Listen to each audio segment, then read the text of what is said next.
Guys welcome back to my YouTube channel Jyoti Rohit Tiwari. Hope you all are doing well. So guys ये छठ पूजा का part 2 है। जैसा कि मैंने अब पहला व्लॉग जो शेयर किया था, हम लोग घाट पे गए थे, छठ पूजा का संध्या अर्घ जो मम्मी ने दिया था वो सारी चीज़ें। और फिर मैंने आप सबको बताया था कि हमारे वहाँ कोसी भी भराने वाली है, जो बाबू की मन्नत है। तो यहाँ पे कोसी बस भराने वाला था, सारी औरतें आ गई थी, जो भी हैं सबको हमने बुलाया था। और हमारी मौसी वगैरह भी आई थी। मैं आपको ना इसी में इंट्रोडक्शन करवा दूँगी। तो ये जो कोसी भराता है ना, तो जिसके नाम से मन्नत होती है वही भरता है, और एकदम नए कपड़े पहनने होते हैं। तो यहाँ पे मैं एक लहंगे सिलवाई थी, जैसे कि मैंने आप सबको बताया था। मैं बहुत दिन से सिलवा के रखी थी, पहनी नहीं थी, तो यहाँ पे मैं पहन ली थी। और जो घाट पे साड़ी पहन गई थी वो तो मैंने एक बार पहना था, आपने देखा था। तो जूठा नहीं पहनते हैं, और बाबू को भी नए पहनाने होते हैं। तो मैंने बाबू को कोट पैंट पहनाया था। और मैं आप सबको बता दूँ ना, मेरे बाबू के पास 2 कोट पैंट है। उसके बर्थडे में 2 आया था, एक मम्मी ने लिया था और एक मैंने लिया था। तो मम्मी वाला वो बर्थडे में पहना था, और एक कहीं हम मुंडन के फंक्शन में गए थे, वहाँ पे भी वही पहना था। और ये दूसरा था जो हमने लिया था, तो वो मैं पहना थी। बहुत लोगों को कन्फ्यूजन होगा ना कि एक ही है। और अब मेरे हाथ में एक साड़ी देखे थे, जो कि बहुत ही प्यारा था, रेड कलर का। तो वो साड़ी जो है, जो गन्ना है ना, गन्ने को कोसे के चारों तरफ फैला देते हैं। मुझे इसके बारे में देखो यार ज़्यादा कुछ पता नहीं होता है, मम्मी को ज़्यादा पता होता है। तो जो भी पता है वो मैं बता रही हूँ। फैला देते हैं और इसमें ना साड़ी बांधते हैं, और इसमें वही साड़ी या वही चुन्नी बांध सकते हैं जो आप उसको रेगुलर पहनो। उसको ना किसी को देना नहीं होता है, वो आप सबको पहनना ही होता है। तो यहाँ पे मैं वॉइस ओवर इसलिए कर रही हूँ ना, कि जो सब लोग बातें कर रहे हैं वो बिल्कुल भी सुनाई नहीं दे रही थी, क्योंकि बैंड बाजा वगैरह बज रहा था। और इधर एक साइड बहुत लोग बैठे, दूसरी साइड भी बहुत लोग बैठे हैं। मतलब इतना अच्छा लग रहा था। और कोसी पता है हर बार नहीं भरा पाता है, जिस साल मन्नत वगैरह होती है उसी साल भराता है। तो आपको वीडियो कैसा लगा कमेंट में ज़रूर बताना।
यारी कोसिया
साड़ी मोरा भिजाता भिजे दे कोसी मोरा नहीं भिजे साड़ी मोरा भिजाता भिजे दे कोसी मोरा साड़ी मोरा भिजाता भिजे दे कोसी मोरा नहीं भिजे जननी ताने चलाला दुबेरी कोटी भरा धोती जननी ताने चलाला कमल दुबे खुशी भरा धोती नीचे कोटी भरा चलाली किस्मती देई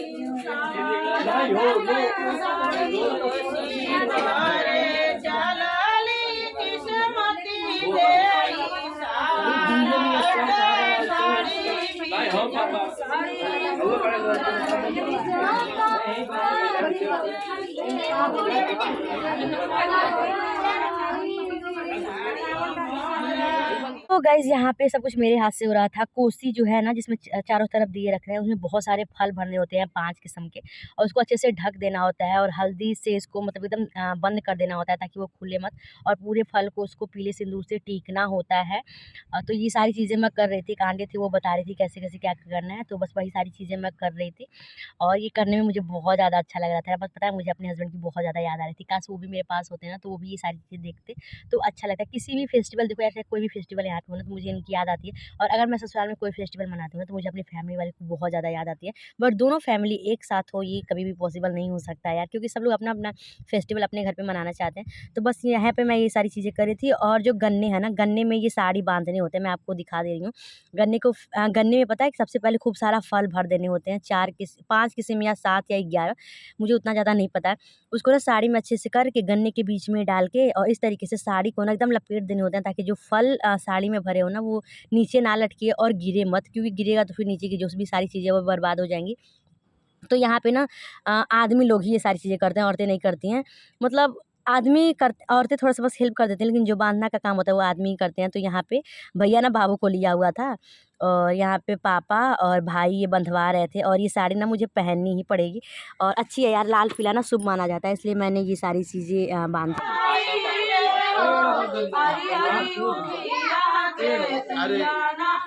नहीं और एक दूसरे खाई बाकी सब तीनों 400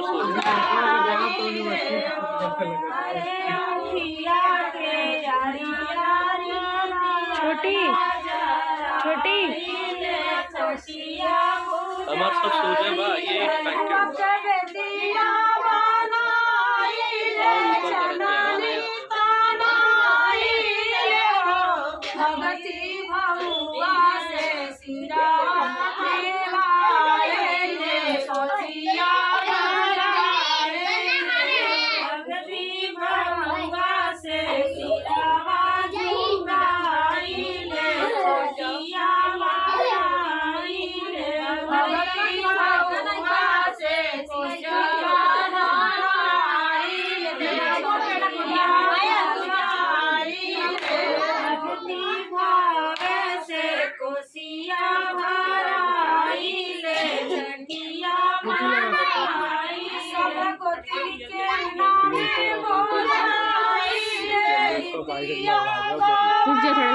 तो यहाँ पे जो भी विधि वगैरह थी, सब कुछ करने के बाद फिर बाबू तो मेरे पास आ ही नहीं रहा था। वो बैठने वाला कहाँ है, वो तो बस शरारती करता है, उसको घूमना खेलना चाहिए। बड़ा ज़्यादा एंजॉय किया, सबसे ज़्यादा मेरा बच्चा एंजॉय किया और मुझे बहुत ज़्यादा खुशी हुई। और ये छठ पूजा गाइस ना मेरे लिए बहुत बहुत बहुत ज़्यादा स्पेशल है। इस साल बाबू है, तो फिर आंटी लोग जो भी लोग थे उन्होंने बोला कि बाबू को गोद में ले लो, बाबू को गोद में ले लो, क्योंकि उसके और आपके ही नाम का कोसी है, तो उसको भराना पड़ेगा। यहाँ पे आप देख सकते हैं भग रहा है, मैं दे रही हूँ तो वहाँ भी नहीं जा रहा है। फिर मैं उसको डांट दी, तो फिर मम्मी ले ली। थोड़ा सा भी डांट देती हूँ ना यार, तो सबका मुँह बन जाता है। तो फिर मैं इसको दी खिलौना वाला खेलने के लिए। और पता है, कोट पैंट पहना था, और जब घाट से आना तो मैंने इसका डायपर वाइपर चेंज कर दिया। डायपर से इसको बहुत ज़्यादा रैशेस हो जाते हैं। फिर पता नहीं कौन ने इसको इतने पुराने पैंट पहना दिया था कि मुझे इतना अजीब सा लगा था। बट कोई नहीं, बच्चा है। कोसी भरने से पहले मैं बोली कि रुक जा, मैं बाबू का पैंट चेंज करके आती हूँ। तो सब लोग बोले कोई नहीं, कि देखो डायपर मत पहना, बस ऐसे ही रहने दो। क्या हुआ, थोड़ा सा पुराना सा पैंट है ये, बस ऐसे ही घर में यूज़ करने के लिए, बहुत सारी भिगो देता है ना सुसु करके, इसलिए पुराने नए सारा मैं एक साथ रखी रहती हूँ। और मेरा लुक आपको इस टाइम कैसा लगा कमेंट सेक्शन में ज़रूर बताना कि इस टाइम पे मैं लहंगे पहनी हूँ और आपको ये सारी चीज़ें कैसी लगी। मम्मी ने बोला, सबने बोला कि पहन लो और जो भी मेरे पास ज्वेलरी वगैरह था वो भी मैंने पहन लिया।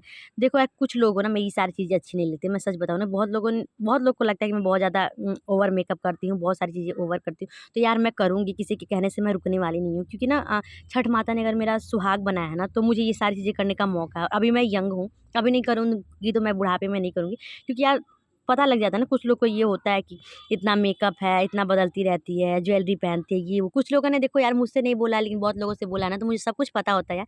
लेकिन कोई नहीं, मैं बस आप लोग को बता रही हूँ कि आप लोग ना, अगर आप लोग मेरा व्लॉग देख रहे हैं, तो प्लीज़ मैं आपसे रिक्वेस्ट करती हूँ कि मतलब मेरा व्लॉग देखिए, एन्जॉय करिए, क्योंकि ना मेरी लाइफ़ बहुत बड़ी है और 24 घंटे का एक दिन होता है, और 24 घंटे में सिर्फ़ मैं 10 दिन का व्लॉग 10 मिनट का, सॉरी 10 मिनट का व्लॉग ही मैं आप सबके साथ शेयर करती हूँ। उसमें आप जज नहीं कर सकते कि मैं क्या करती हूँ, क्या नहीं।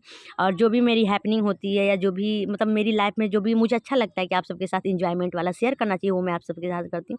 और यहाँ पे मेरे आँचल में फल भराता है, मम्मी ने डाला था, जैसे कि आप देख सकते हैं, तो सारा गिर रहा था, क्योंकि ये लहंगे की चुन्नी थी, इतनी ज़्यादा छोटी थी ना। फिर ये जो फल होता है, जो आँचल में डलाता है, वो मुझे ही खाना होता है, बाकी सब लोग नहीं खा सकते। और 1 डेढ़ घंटे तक यहाँ पे गीत गाना हुआ, जो सब मैंने आप सबके साथ शेयर किया कि यहाँ पे कैसे गाने वगैरह होते हैं। सब कुछ करने के बाद जितने लोग आए थे, मैंने सबको नमस्ते किया, और जो मुझसे बड़े थे, यानी कि मेरी मौसी वगैरह, उन लोग का मैंने पैर छुआ। मैं यहाँ पे मैं आपको ना इंट्रोडक्शन करा देती हूँ। मेरी मम्मी 5 बहनें हैं। मेरी मौसी, मम्मी पर से जो मेरी मौसी है, फर्स्ट वाली मौसी वो पर्पल वाली है, और जो पिंक कलर की पहनी है वो मेरी सेकंड मौसी हैं। और ये जो ब्लू कलर की साड़ी पहनी है ना, उनका मैंने पहले ही पैर छुआ था, वो मेरी तीसरी मौसी हैं। चौथी वाली जो सबसे छोटी वाली मौसी हैं वो नहीं आई थी। मेरी मम्मी 5 बहन और 1 भाई हैं। मामा का तो आना ही नहीं होता है, क्योंकि मामा अपने जॉब वगैरह पे रहते हैं। बस यही सारी चीज़ें। आपको व्लॉग कैसा लगा कमेंट सेक्शन में ज़रूर बताना। सुबह का व्लॉग मैं बाद में शेयर करूँगी।